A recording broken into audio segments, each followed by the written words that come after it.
Hey guys, in the end of the video there is a special request to make Robin Henkys forever a part of Albion, and you can help making that possible.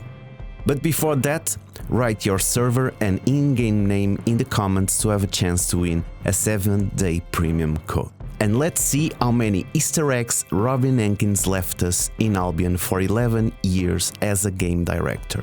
Rites of Spring is here. This event brings a fame boost, spring cottontails, Carlion cottontails, Easter themed skins, treasure chests and colorful eggs.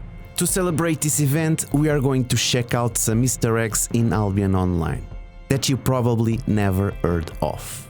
I actually found a few while working on an episode of ZVZ Guide. Let's start with skins. Did you know these used to be actual items when they were first released? They only transitioned into skins years later, and many other skins were originally mounts. For example, the Ghost Wolf. You would farm it from wolves to get a pup.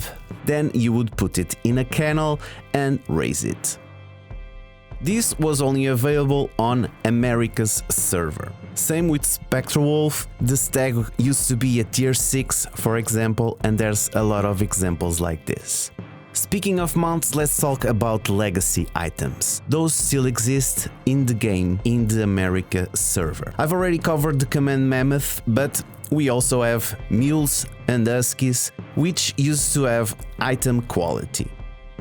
Now they are considered rare and very expensive. The Yule Ram fits here too. It came from a Christmas event where players had to complete a quest to earn it. Nowadays it's a rare collectible mount. The quest was Good Deeds. It happened all around the Royal Continent. In every royal city except Carlion, you would have a chance to do something good and complete a little task for the fellow citizens of Albion. Help a delivery service in a tryout race, or carry groceries, play exterminator and help with the marmot plague.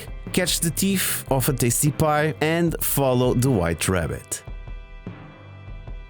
Once you have done all these good deeds, you could head to Carlion and receive the exclusive item for the winter event. It would allow you to craft the Yule Ram. In one of the mechanics episode, I discovered a fun Easter egg hidden in the priority cluster. If you pause in the right frame, you actually read "Be Mount When."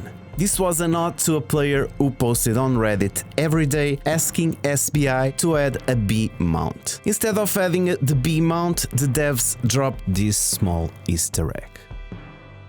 Last mount Easter egg I want to talk about is one of the biggest scams made by players. Long story short, there was a Reddit post talking about a new mount in Albion. The most wanted mount in the game, a mount with more slots than any other mount, an Avalonian mammoth. This supposed mammoth would need a huge amount of Avalonian energy, so the scammers bought tons of Avalonian energy and posted the photoshopped image. Avalonian energy starts increasing value, and the scammers sold it at the right time. Although this was a scam, I think it deserves a mention in this Easter egg episode. After looking at some mounts, we are going to take a look at some furniture and houses. On the NA server, founders can build founders' houses. They look different from normal houses and have a mermaid on top. Only founder players can build them, using an item called the Anchor. I have a tier 6 one I can show you, but I also can show you how a tier 8 founder's house look like. These houses also have 2 doors instead of 1. There are also furniture items with stories behind them. One of the craziest is the Carlion Gate. Before Portal Towns existed, players only could enter the Black Zone through realm gates on the royal cities, and there was one also in Carlion. The devs created a special event called Carlion Defense, where players fought Avalonians trying to invade the city, with the help from the black market merchant. Players fought hard until the gate was destroyed as a last resource. This was a super creative way to end a chapter in Albion's history. I hope we see more events like this one. Black Zone was not always like we know it. There were old continents. divided in low outlands and high outlands, Cumbria, Anglia and Mercia. They would have two new ones called Siluria and Glovia. Now the Black Zone is divided in Inner Circle and Outer Circle with the Ava roads in the middle. And here's something most players don't know: the game has changed islands multiple times. And during those changes you could switch your island to a different city. Many players moved their islands from the Royals to Caerleon, bringing millions in items straight to the black market for free. And speaking of the black market, did you know you can sell tools and gathering gear to the NPC? The official site says you can't sell tools, but you actually can.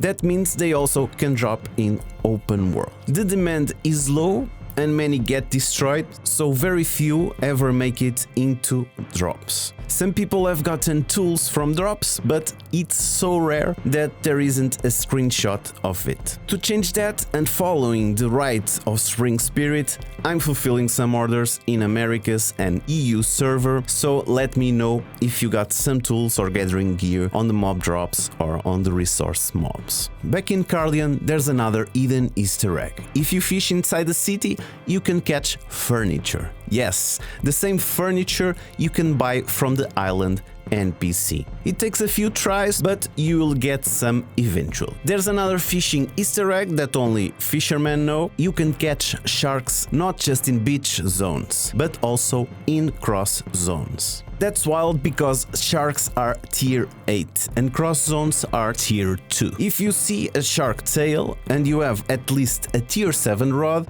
it's your lucky day. It even counts as a journal mission. And speaking of journals, there's another Easter egg called the Cabbage Merchant. This achievement is a tribute to the content creator named Jimbinator, who sadly passed away. He was one of the most beloved creators at the time. The community wanted to honor him by naming a glaive after him, since he used that weapon a lot. But the devs chose to create this achievement instead, because Jimbinator roleplayed as a cabbage merchant in his videos. The community asked for a weapon tribute because there are already some weapons in the game named after players. For example, the tier 8 Book of Spells is called Rosalia Diaries, the tier 8 Great Axe is called End of Core, and the tier 8 Great Fire Staff is Vendetta's Wrath, named after the guild Vendetta that won a castle event. Vendetta was also the guild of Rosalia, a hardcore PvP player. Rosalia had a forum post called Rosalia Diaries and was very known for ganking. His iconic quote was "All hail the Pony Lord." He wanted to be that kind of hardcore player, but he also wanted to help the game to evolve. He gave feedback on weapon balance and even made videos providing his points. For example, he got top PvP fame using a hammer just to prove it was overpowered to the devs. Eventually, Rosalia Diaries was removed from the forum and Rosalia was banned after a drama with Bersilak, the former CEO. But the community stood up for him and got him unbanned. That's when the devs named the tome after him, as a thank you for his contributions. Now, about Thor, he was also a very active player on the forums. You can still read his posts. He was obsessed with dwarfs, completely obsessed. Back in Alpha, the game teased playable races and Core was always pushing to make that a reality. The devs never had them, but his passion still left its mark. Other interesting item is rubber band boots. Most players don't know about this, but this was a compensation given to the players for server issues, which was another humorous compensation. They also gave some fame boost for all activities and between 3 and 7 days premium for the compensation. To wrap this up, there are also Easter eggs in solo dungeons. You have secret passages that leads to shrines and to small treasure rooms. With Wild Blood update, devs implemented randomized dungeons improvements. Colossus and Titans from Living Legacy Anniversary event now have a chance to appear in randomized dungeons. Also a chance of encountering mobs from different factions within the same randomized dungeons. These statues come from the event called Living Legacy, where the statues from previous seasons come to life and roam around Albion. There is an Easter egg here because the same statues are actually in the black zone, as you can see in the video. Also, in group dungeons, you can sometimes get a surprise 5th floor, with mobs from all 4 factions: Earth Mother, Shadow Mask, Reaper, and Demon General. This game keeps impressing me in many ways after so many years playing it. And after seeing so many negative videos in the past couple of months, I decided we could make a positive change in this game as a community. Because many of the examples I mentioned in this video were things I would like to be part of at the time. So let's try to make Albion history. I start a petition to rename a tier 8 item to Robin, Eltharyon, Henkys' name, the same way Rosalia and Core have items with their names. Let's show the game we are here and we are grateful for their efforts. I think the devs should choose the name and the item, but in my opinion, one of 2 things should be featured: Robin's hair, a community meme for a decade, or his eternal youth, looking the same kid from the first to his last video. As an example, to make it a reference to his hair, it could be a druid cowl called Henkys' fur, or a chest piece called Eltharyon soul. What do you think it should be called? Let me know in the comments, and if you want to be a part of this, I will leave the link of the petition in the description. Let's make this Easter egg video an Easter egg itself. Thanks for watching, I'm the Albion Bard, and see you on the next one.